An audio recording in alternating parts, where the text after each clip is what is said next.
지난 11일 날이요. 일요일이었는데 그 이재명 후보가 경북 칠곡군에 있는 다부동 전투 기념비를 방문했습니다. 다부동 전투라고 하면 6.25 전쟁 당시에 낙동강에서 벌어진 가장 치열한 전투죠.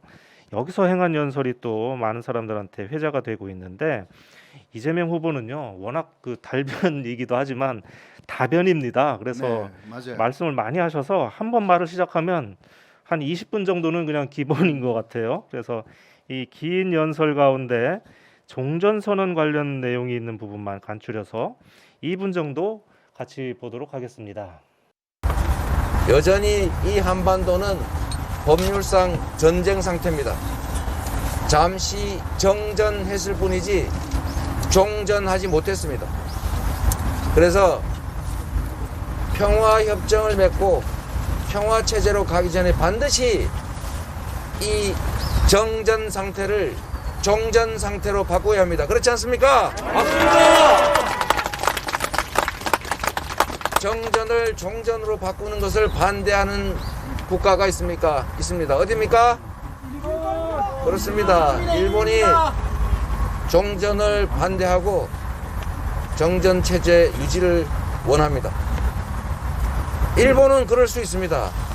한국전을 통해서 우리가 그렇게 참혹하게 죽고 부서질 때 그들은 물건을 팔아서 재기했습니다. 남의 불황이 자신의 행복일 수가 있습니다. 그들은 그럴 수 있습니다. 그들의 국익에 부합하니까. 외교의 핵심은 국익 중심 아니겠습니까? 그렇기 때문에 그들이 그런 태도를 취하는 것은 얼마든지 이해할 수 있습니다. 그러나 대한민국의 정치인이 종전을 위해서 노력하지 못할 망정 종전협정을 정전의 종교를 반대한다는 게 말이 되겠습니까? 친일파 해도 좋습니다. 그러나 그 친일의 결과가 대한민국의 안보를 위협하고 대한민국의 국익을 해친다면 그거는 친일을 넘어서 반역행위입니다, 여러분. 네, 여러분 그 동영상 잘 보셨나요? 그래서 이 후보는요, 이 동영상에서 우선 정부가 이 추진하고 있는 이 종전 선언에 대해서 말을 했는데요. 즉 한반도의 이 평화 체제로 가기 위해서는 반드시 종전 상태로 바꿔야 한다라고 이렇게 얘기했고요. 그런데 종전 선언에 반대하는 나라가 있는데 그게 바로 일본이다라고 이렇게 얘기를 했고, 그리고 그건 또 이해할 수 있다라고 얘기를 했습니다. 왜냐하면 이 일본이라는 나라가 6.25 전쟁 때 이 전쟁을 이용해서 재기를 한 나라가 일본이고, 그렇기 때문에 일본은 앞으로도 계속해서 한반도의 분단에서 이득을 보기 위해서 반대한다, 이런 거죠. 이제 그런 의미에서 이해를 할 수 있다는 그런 말씀이었고요.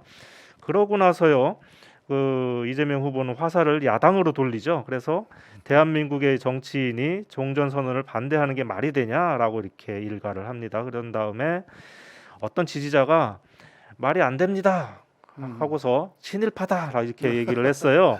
그러니까 이 친일은 해도 좋지만 그게 우리의 안보와 국익을 해친다면 그것은 친일을 넘어서 반역행위다라고 이렇게 얘기를 했죠.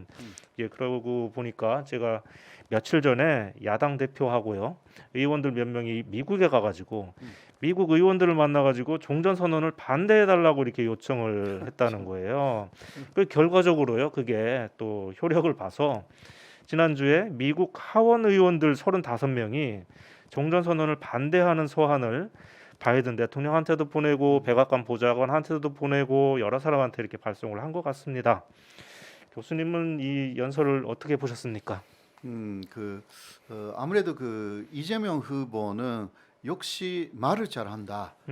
그리고 사람들이 좀 궁금해 하고 있는 부분을 잘 분석해서 네네. 아주 쉬운 말로 알려준다라는 예. 것을 다시 한번 느꼈거든요. 예. 그 중심적인 부분은요. 저는 이번에는 그 후반부의 이야기가 와닿았는데, 후반부요. 그러니까 진위를 해도 좋다. 네네. 그러나 그것이 반역이 되면 이건 문제가 있다. 예. 그러니까 친일이라고 해서 일본하고 사이좋게 지낸다. 음. 말하자면 거기까지는 졌다 이거죠. 그렇죠. 그거는 다 그렇게 생각하잖아요. 예. 그런데 문제가 그것이 그 한국의 극익에 오히려 손상, 피해를 주는 방향으로 가면 이것은 반역이다라는 예. 진위를 넘어서 반역이다라고 정확하게 촌리를 했고요. 그리고 전전선언을 반대하는 나라는 현재 일본뿐이에요. 그거는 사실이에요. 아니 사실 예. 남의 나라에서 전쟁을 그만두겠다고 하는데 그걸 그러니까, 반대할 이유가 없지 않습니까? 네. 어떤 네. 나라든. 근데 그것을 또 한국의 그 몇몇 의원들이 미국에 가서도 예. 그런 식으로 이야기를 하고 그쪽으로 또 그 전전선언 반대로 그렇게 이끈다라는 것 자체가 예. 이게 일본발의 그 반역에 가까운 행위가 아닐까 그렇게 말할 수밖에 없는 부분이죠. 예. 전전선언은 물론 여러 가지 그 조건이 필요해요. 먼저 북한이 어떤 조건으로 이것을 받아들이느냐라는 것도 중요해요. 맞습니다. 사실. 예. 그리고 미국이 어떤 그 개념으로 이것을 그 추진하느냐. 그것도 중요해요. 예. 그런 중요한 부분은 미국 정부 자체도 전전선언에 대해서는 호의적이다라는 것이 대단히 중요합니다. 그렇죠. 안 그러면 앞으로 가지 못해요. 이 한반도의 상황이. 근데 그러한 부분을 모두 무시하여서 전전선언은 안 된다 식으로 하면 이게 왜 안 되느냐.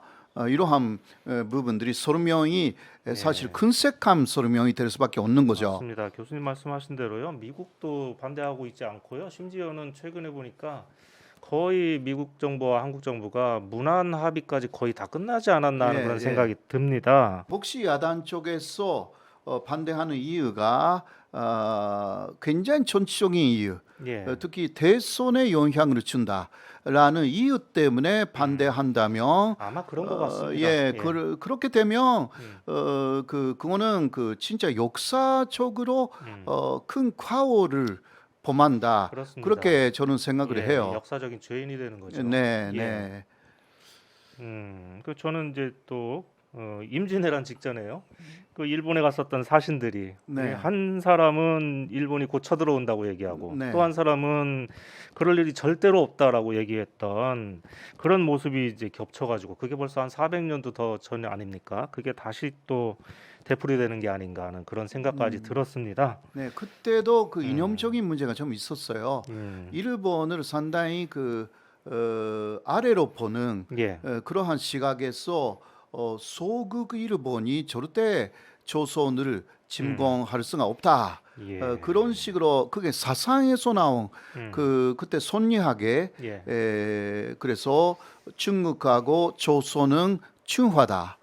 일본은 이족이다. 예, 라고 보는 시각에서 나온 상당히 이념적인 내용이었거든요. 그렇죠. 그래서 이번에도 좀 너무 이념적인 부분에서 이런 것이 나오면 좀 안 된다라고 생각을 해요. 그렇습니다. 그리고요, 이재명 후보는 어제 또 이 독도 경비대원들하고 영상 통화를 했습니다. 네네. 거기서 울릉군도 지금 이제 경북 지역을 이제 순회하고 있는데 그 울릉군도 경북 소속이기 때문에 가보고 싶었는데 정치적으로 문제가 될 수 있다는 지적 때문에 가지 못했다 이렇게 네네. 얘기를 하고요. 독도는 현실적으로 우리의 지배를 받는 대한민국의 영토이고 역사적으로도 명백한 우리의 영토인데 일본이 자꾸 문제 삼는 이유는 자료를 쌓고 있는 과정이다 이렇게 여겨진다라고 얘기했습니다. 이게 무슨 얘기냐면요. 100년, 200년이 지난 다음엔 마치 진짜 영토에 관한 현실적 분쟁이 있어서 그때 문제가 된 것처럼 이렇게 기록이 될 수도 있다라는 거죠. 그래서 자꾸 그래서 독도를 일본식 표기 그러니까 다케시마로 바꾸려고 하고 일본해로 바꾸려고 하는 그런 이유도 이 독도가 역사적 근거가 있는 자신들의 영토라고 주장할 만한 근거를 만들려고 하는 거다 이렇게 말씀하셨습니다. 이게 마치 교수님의 마음속에 들어갔다 나온 것 같은 그런 그거는 진짜 생각이 듭니다. 그 아주 정확한 지적이라고 할 수가 있습니다. 일본은 모든 것이 그 근거를 만들어서 그 다음에 네. 행동에 옮기는 나라이기 때문에 그래서 거기에 그 우리가 대항하려고 한다면요. 역시 우리도 정확한 자료를 계속 남기고 가야 하는 거죠. 그냥 독도에 가는 것이 문제가 아니라 네. 독도가 한국의 고유 영토다라는 내용을 계속 쌓아가는 것이 우리로서는 그 미래에 있어서의 큰 힘이 된다라는 것은 오히려 일본의 행태를 보면서 우리가 더 말할 수 있는 부분이다. 네. 그렇게 생각해요. 그렇습니다.